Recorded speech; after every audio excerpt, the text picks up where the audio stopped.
BNP chairperson Begum Khaleda জিয়াকে আজ লন্ডনে নেওয়ার প্রস্তুতি চলছে। উন্নত চিকিৎসার জন্য শুক্রবার মধ্যরাতে কাতার সরকারের দেওয়া রয়্যাল এয়ার অ্যাম্বুলেন্সে তিনি ঢাকা ত্যাগ করতে পারেন। এভার কেয়ার হাসপাতালের বাইরে সাংবাদিকদের সঙ্গে কথা বলতে গিয়ে ডাক্তার জাহিদ জানান, দেশি ও বিদেশি চিকিৎসকদের সমন্বয়ে গঠিত মেডিকেল বোর্ডের সর্বসম্মত সিদ্ধান্ত অনুযায়ী আজ মধ্যরাতের পর কিংবা আগামীকাল সকালে তাকে লন্ডনে নেওয়া হবে। বেগম খালেদা জিয়ার বর্তমান শারীরিক অবস্থার আলোকে আমরা ইনশাআল্লাহ যদি সবকিছু ঠিক থাকে আমরা কাতার রয়্যাল এয়ার অ্যাম্বুলেন্সের মাধ্যমে দেশনেত্রী বেগম খালেদা জিয়াকে আজকে এই মধ্যরাত্রির পরে অথবা আগামীকালকে সকালের ভিতরে ইনশাআল্লাহ আমরা ওনাকে ইউকে তে অর্থাৎ লন্ডনে ওনাকে একটা নির্ধারিত হসপিটাল আমরা ঠিক করেছি, সেখানে আমরা ইনশাআল্লাহ।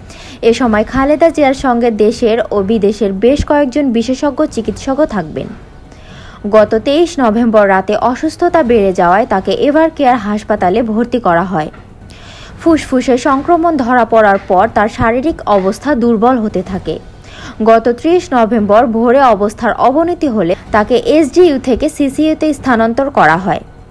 তার চিকিৎসায় সহযোগিতা করতে ইতিমধ্যে যুক্তরাজ্যের বিশেষজ্ঞ চিকিৎসক রিচার্ড বিয়েল ঢাকায় পৌঁছেছেন।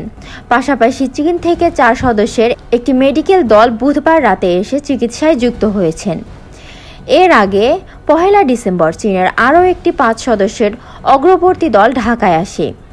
এই মুহূর্তে দেশি বিশেষজ্ঞদের পাশাপাশি যুক্তরাষ্ট্রের জনস হপকিন্স হাসপাতাল ও লন্ডন ক্লিনিকের চিকিৎসকরা যৌথভাবে তার চিকিৎসা পরিচালনা করছেন। বেগম খালেদা জিয়ার দ্রুত সুস্থতার জন্য দেশবাসীর কাছে দোয়া চেয়েছেন তার ব্যক্তিগত চিকিৎসক ডাক্তার জাহিদ।